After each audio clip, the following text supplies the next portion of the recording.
প্রিয় শিক্ষার্থী বন্ধুরা, আসসালামু আলাইকুম। আশা করি আপনারা সকলে ভালো আছেন। আলহামদুলিল্লাহ, আমিও ভালো আছি। আজকে একটি চমৎকার গ্রামার ক্লাসে আপনাদের সকলকে স্বাগত জানাচ্ছি। ইতিমধ্যে যারা ৪র্থ নম্বর গ্রামার ক্লাসটি কমপ্লিট করেছেন, আজকের ক্লাসটি তাদের জন্য প্রযোজ্য। যারা ৪র্থ নম্বর অর্থাৎ ৪ নম্বর গ্রামার ক্লাসটি করেননি, অনুরোধ থাকবে তারা আগে ওই ক্লাসটি ভালোভাবে কমপ্লিট করে আসেন, তাহলে এই ক্লাসটা আপনি সুন্দর করে বুঝবেন। ঠিক আছে? আজকে জটিলতার তেমন কিছু নেই। আমরা সেন্টেন্সকে গত পর্বে দেখেছিলাম যে 5 ভাগে ভাগ করা হয়। কেমন? তো ওই 5 রকমের সেন্টেন্স এর সংজ্ঞা এবং উদাহরণ, অর্থাৎ অ্যাসার্টিভ সেন্টেন্স কাকে বলে তার সংজ্ঞা এবং উদাহরণ, ইন্টারোগেটিভ কাকে বলে তার সংজ্ঞা এবং উদাহরণ, এই সবগুলো সেন্টেন্সের মানে 5টা সেন্টেন্সের সংজ্ঞা এবং উদাহরণ জানবো আজকের এই ক্লাসে। ঠিক আছে? তো চলুন একে একে শুরু করা যাক। আমরা জেনেছিলাম যে সেন্টেন্স 5 প্রকার। এর মধ্যে প্রথম সেন্টেন্সটি হচ্ছে কি? Assertive sentence. তো অ্যাসার্টিভ সেন্টেন্স কাকে বলে আমরা একটু মন দিয়ে বুঝি। বলা হয়েছে যে সকল সেন্টেন্স দ্বারা সাধারণভাবে কোনো বিবৃতি প্রকাশ করা হয় তাদেরকে অ্যাসার্টিভ সেন্টেন্স বলে। যে সকল সেন্টেন্স দ্বারা কোনো বিবৃতি প্রকাশ পায়, বিবৃতি বলতে মানে একেবারে সাধারণ কথাবার্তা, যে সকল সেন্টেন্স বা বাক্য দ্বারা একেবারে সাধারণ কথাবার্তা প্রকাশ পায় আমরা সেগুলোকে বলি অ্যাসার্টিভ সেন্টেন্স। যেমন আমি ভাত খাই, সে গান গায়, সে দৌড়াদৌড়ি করে, রুনা স্কুলে যায়, মানে এই জাতীয় নর্মাল যে কথাগুলো আছে এই জাতীয় কথাবার্তাগুলোকেই বলা হয় অ্যাসার্টিভ সেন্টেন্স। এখানে আমরা উদাহরণ দিয়েছিলাম, যেমন আই এম এ স্টুডেন্ট, আমি একজন ছাত্র। এরপর my father is a farmer, আমার বাবা একজন কৃষক। এগুলো কি মানে একদমই সহজ কথা, যে কথাগুলো দ্বারা জাস্ট কোনো বিবৃতি বা কোনো বক্তব্য প্রকাশ পেয়েছে, তথ্য প্রকাশ পেয়েছে। তো ফ্রেন্ডস, আমরা মুখস্থ করব যে সকল সেন্টেন্স দ্বারা সাধারণভাবে কোনো বিবৃতি প্রকাশ পায়। কি বলছি? যে সকল সেন্টেন্স দ্বারা সাধারণভাবে কোনো বিবৃতি প্রকাশ পায় তাদেরকে অ্যাসার্টিভ সেন্টেন্স বলে। যেমন কি বলছি? আই এম এ স্টুডেন্ট, আমি একজন ছাত্র। আই অ্যাম এ স্টুডেন্ট, আমি একজন ছাত্র। My father is a farmer, আমার বাবা একজন কৃষক।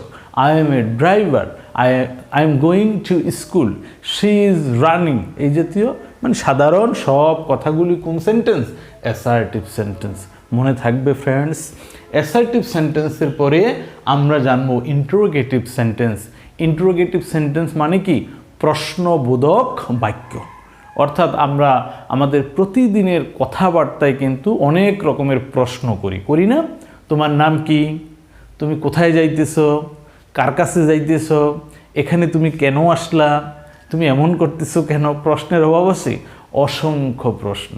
এই প্রশ্নবোধক কথাগুলো, এই প্রশ্নবোধক বাক্যগুলো কি বলা হয়? Interrogative sentence. দেখেন আমরা কি লিখেছি।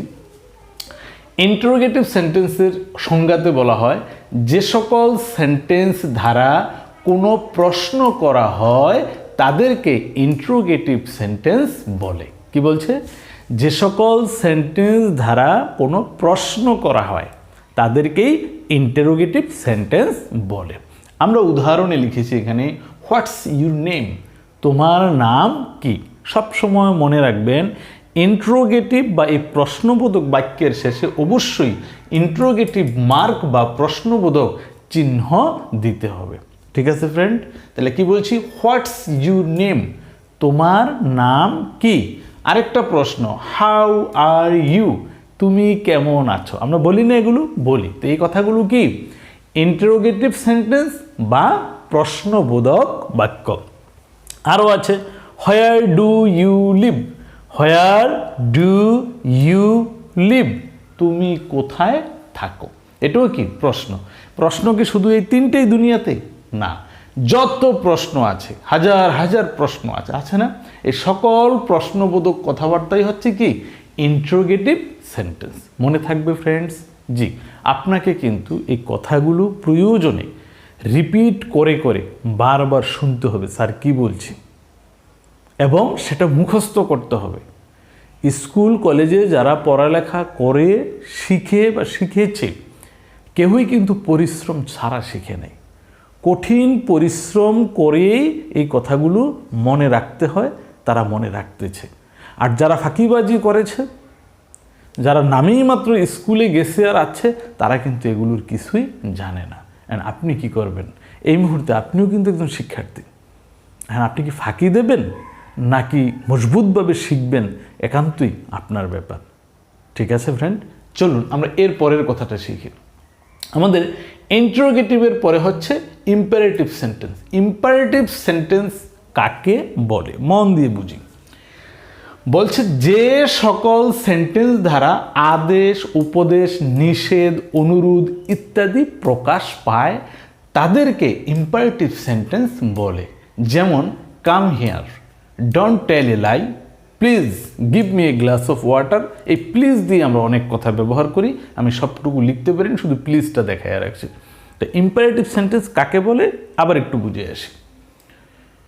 যে সকল সেন্টেন্স দ্বারা আদেশ, উপদেশ, নিষেধ, অনুরোধ ইত্যাদি বোঝায়। আমরা আমাদের বিভিন্ন রকমের কথা দিয়ে, কিছু কথা আছে যেটা দিয়ে আমরা মানুষকে আদেশ করি, যেমন এইভাবে, এই রহিম এদিকে, এটা কি? আদেশ। আমরা নির্দেশ দিই, এই এটা এখানে না ওখানে করো, হ্যাঁ এখানে প্যারেক মাইরো না, প্যারেকটা ওখানে মারো, এটা কি? নির্দেশ। আদেশ, নির্দেশ, অনুরোধ। আমরা বলি না, please give me glass of water, দয়া করে আমাকে এক গ্লাস পানি দিন, ভাই দয়া করে একটু সরে বসেন, ভাই আপনি একটু এদিকে আসেন। এগুলো কি? অনুরোধ। তাহলে এই আদেশ, নির্দেশ, অনুরোধ, নিষেধ, এই ছেলে এখানে প্রস্রাব করবে না, আমরা বলি না, এটা কি? নিষেধ। এইভাবে এই জাতীয় যে কথাবার্তাগুলো আছে, এটাকেই বলা হয়, এগুলোকেই বলা হয় অপটাটিভ সেন্টেন্স, ইম্পারেটিভ সেন্টেন্স। এগুলোকে কি বলা হয়? Imperative sentence. অর্থাৎ যে সকল সেন্টেন্সগুলো দ্বারা কাউকে আদেশ করা বোঝায়, কাউকে নির্দেশ করা বোঝায়, কাউকে অনুরোধ করা বোঝায়, বা কাউকে নিষেধ করা বোঝায়, সেটা কি? Imperative sentence. তাহলে আমরা আবার একটু লাইনটা যেভাবে মুখস্থ করব সেটা শুনি। যে সকল সেন্টেন্স ধারা কাউকে আদেশ, নির্দেশ, অনুরোধ, নিষেধ ইত্যাদি করা হয় বা ইত্যাদি বোঝানো হয়, সে সকল সেন্টেন্সকেই ইম্পারেটিভ সেন্টেন্স বলে। মনে থাকবে ফ্রেন্ডস? সুন্দর উদাহরণ আছে এখানে, খেয়াল করেন। কাম হিয়ার, এদিকে আসো, এটা কি? অর্ডার। কাম হিয়ার, এদিকে আসো। Don't tell a lie, don't tell a লাই, মানা করা হয়েছে, নিষেধ করা হয়েছে, মিথ্যা কথা বলো না। Don't tell a lie, don't tell a লাই, মিথ্যা কথা বলিও না। Please give me a glass of water, দয়া করে আমাকে এক গ্লাস পানি দেন, পানি দাও। তো এটা কি? অনুরোধ। প্লিজ গিভ মি পেন, আমাকে একটা কলম দাও। এই কথাগুলো হচ্ছে কি?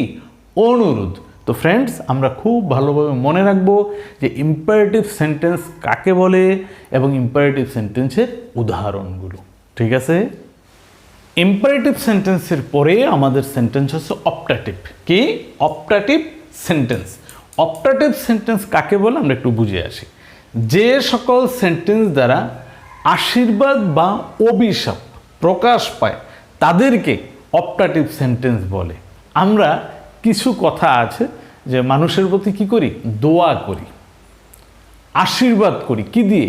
আমাদের কথা দিয়ে। যেমন আল্লাহ তোমাকে বাঁচিয়ে রাখুক, আল্লাহ আপনার সহায় হন, আল্লাহ আপনাকে হেফাজত করুন, এই জাতীয় কথা বলি না? বলি। এগুলোই কি? এই অপটাটিভ সেন্টেন্স। আবার কখনো কখনো আমরা কিন্তু কাউকে অভিশাপও দিই, তুই মরস না খা, দূরে গিয়া মর, এই জাতীয় কথা বলি না? এগুলো কি? অভিশাপ। তো এই আশীর্বাদ বলেন আর অভিশাপই বলেন, দোয়া বলেন আর প্রার্থনাই বলেন, যেটাই বলি আমরা, এই কথাগুলোই হচ্ছে ইংরেজি অপটাটিভ সেন্টেন্স বা এই আশীর্বাদমূলক বাক্য। ঠিক আছে? তাহলে আমরা মনে রাখবো যে সকল সেন্টেন্স দ্বারা আশীর্বাদ বা অভিশাপ প্রকাশ পায় ওই সেন্টেন্সগুলোকে বা ওই সকল সেন্টেন্সগুলোকে বলা হয় অপারেটিভ সেন্টেন্স। আমরা এখানে সুন্দর উদাহরণ লিখেছি, may Allah bless you, may Allah bless you, Allah আপনার মঙ্গল করুন বা আল্লাহ তোমার মঙ্গল করুন। ঠিক আছে? মে আল্লাহ ব্লেজ ইউ, আল্লাহ আপনার মঙ্গল করুন। May you be happy in life, জীবনে তুমি সুখী হও। May you be happy in life, জীবনে সুখী হও। এই কথাগুলো কি? Operative sentence. মনে রাখতে পারবো? জি। এরপরে আমাদের সর্বশেষ যে সেন্টেন্স সেটা হচ্ছে এক্সক্লেমেটরি সেন্টেন্স। এক্সক্লেমেটরি সেন্টেন্স বা আশ্চর্যবোধক বাক্য। তো এটা কাকে বলে? দেখেন, বলছে যে সকল সেন্টেন্স দ্বারা হর্ষ বিষাদ আনন্দ বেদনা প্রকাশ পায় তাদেরকে এক্সক্লেমেটরি সেন্টেন্স বলে। কি বলছে? যে সকল সেন্টেন্স দ্বারা হর্ষ বিষাদ, হর্ষ কি? হর্ষটা কি? হাসি মানে আনন্দ, বিষাদ মানে কি? দুঃখ, আনন্দ তো বুঝেনি, বেদনাও বুঝেন। তার মানে হচ্ছে আসল কথাটা হচ্ছে যে সকল সেন্টেন্স দ্বারা আমাদের মনের আকস্মিক ভাব আবেগ ইত্যাদি প্রকাশ পায় সেগুলি হচ্ছে কি? মূলত এই এক্সক্লেমেটরি সেন্টেন্স। দেখেন, আমরা মানুষ এই যে আসলে ধাপগুলো গেল, আপনারা কি এটা বুঝতে পারতেছেন? আমরা কিছু কথা বলি কি একদম সহজ স্বাভাবিক কথা, যেটা অ্যাসার্টিভ সেন্টেন্স। আমরা কিছু কথা বলি প্রশ্নবোধক, সেটা ইন্ট্রোগেটিভ সেন্টেন্স। আমরা কিছু কথা বলি ইম্পারেটিভ, কোনটা? আদেশ নিষেধ, হ্যাঁ, অনুরোধ, এটা হচ্ছে কি? ইম্পারেটিভ। আমরা কিছু কথা দ্বারা মানুষকে দোয়া করি বা তাকে কি বলে আশীর্বাদ করি অথবা তাকে অভিশাপ দিই, এই কথাগুলো হচ্ছে অপারেটিভ সেন্টেন্স। আবার কিছু কথা আছে আমরা স্বাভাবিকভাবে বলি না, প্রশ্নও করি নেই, দোয়াও করি নেই, কাউকে অর্ডারও দেই নেই। কিছু কথা আছে আমরা খুব রাগ করে বলি, কিছু কথা আছে আমরা খুব আনন্দের সাথে বলি, কিছু কথা আছে আমরা খুব ব্যথিত হইয়া বলি। এই যে কথাগুলো, মানে আপনি যখন খুব আনন্দিত থাকেন, আপনি যখন খুব প্রফুল্ল থাকেন, আপনি যখন খুব ব্যথিত থাকেন, তখন যে কথাগুলো বলেন সেটাই হচ্ছে এক্সক্লেমেটরি সেন্টেন্স। অর্থাৎ যে সেন্টেন্স দ্বারা আমাদের মনের আকস্মিক ভাব আবেগ, অর্থাৎ সুখ দুঃখ, হাসি আনন্দ, ব্যথা বেদনা ইত্যাদি প্রকাশ পায়, ওই সেন্টেন্সকে এক্সক্লেমেটরি সেন্টেন্স বলে। ঠিক আছে ফ্রেন্ড? যেমন এখানে সুন্দর উদাহরণ লেখা আছে, হুররা we have won the game, হুররা we have won the game, ওহে আমরা খেলায় জয়লাভ করেছি। যেমন একটা ম্যাচে যদি আপনারা জয়লাভ করেন, ক্রিকেট খেলে জিতছেন বা ফুটবল খেলে জিতেছেন, তখন আমরা কি করি? আনন্দ করি না? হুররা ওহে আমরা কি করছি? জিতে গেছি। এই যে কথাগুলো, এই কথাটাই হচ্ছে কি? Exclamatory sentence. এরপরে এলাস আই এম আনডান, হায় আমি তো শেষ, মানুষ এরকম বলে না? জি, এই কথাগুলো কি? Exclamatory sentence. একটা বিষয় মনে রাখবেন, এক্সক্লেমেটরি সেন্টেন্সের এক্সক্লেমেটরি যে ওয়ার্ড আছে, এই ওয়ার্ডের শেষে এই এক্সক্লেমেটরি মার্ক বা আশ্চর্যবোধক চিহ্ন অবশ্যই দিতে হবে। ঠিক আছে ফ্রেন্ড? জি। তাইলে আজকের আলোচনা থেকে আমরা আসলে কি কি শিখলাম একটু ভালো করে বুঝে নিই। আমাদের প্রথম সেন্টেন্স হচ্ছে অ্যাসার্টিভ সেন্টেন্স, যে সকল সেন্টেন্স দ্বারা আমরা স্বাভাবিক কোনো বিবৃতিমূলক কথাবার্তা প্রকাশ করি, অর্থাৎ সাধারণ বক্তব্য প্রকাশ পায়, এরকম যদি হয় সেটাকে আমরা অ্যাসার্টিভ সেন্টেন্স বলি। ইন্টারোগেটিভ হচ্ছে যেই কথাগুলো দ্বারা আমরা কাউকে প্রশ্ন করি, সেটা হচ্ছে ইন্টারোগেটিভ।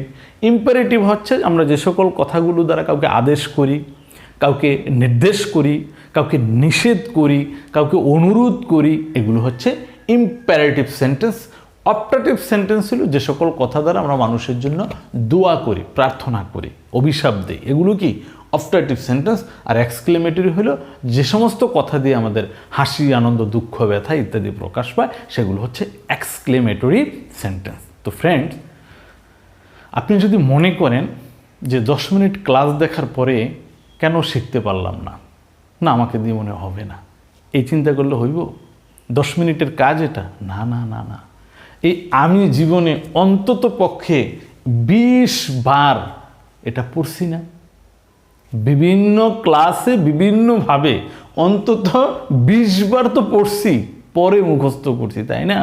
এখন আপনি যদি একবার পরে বা শুনে যদি মনে করেন হ্যাঁ কেন হইল না, আমাকে দিয়ে মনে হবে না, তাইলে হবে? হবে না। আপনাকেও যদি ভালোভাবে শিখতে হয় অন্তত এক একটা কথাকে 10 বার 20 বার 50 বার পড়তে হবে, লিখতে হবে, পড়তে হবে, লিখতে হবে এবং বাস্তব কথাবার্তার সাথে মিলিয়ে চিন্তা করতে হবে। তাইলে আপনি আর কখনোই ভুলে যাবেন না যে আমরা মানুষ 5 রকমের বাক্য দিয়ে কথা বলি, কথাবার্তায় আমরা 5 রকমের বাক্য ব্যবহার করি। এটা আপনি তখন বুঝতে পারবেন। একটা স্ক্রিনশট নেন, সুন্দর করে বোর্ডের স্ক্রিনশট নেন, অবসর সময়ে এই কথাগুলো মুখস্থ করে ফেলবেন। ওকে ফ্রেন্ডস, তো আসলে অনেক কথা বলে ফেলছি।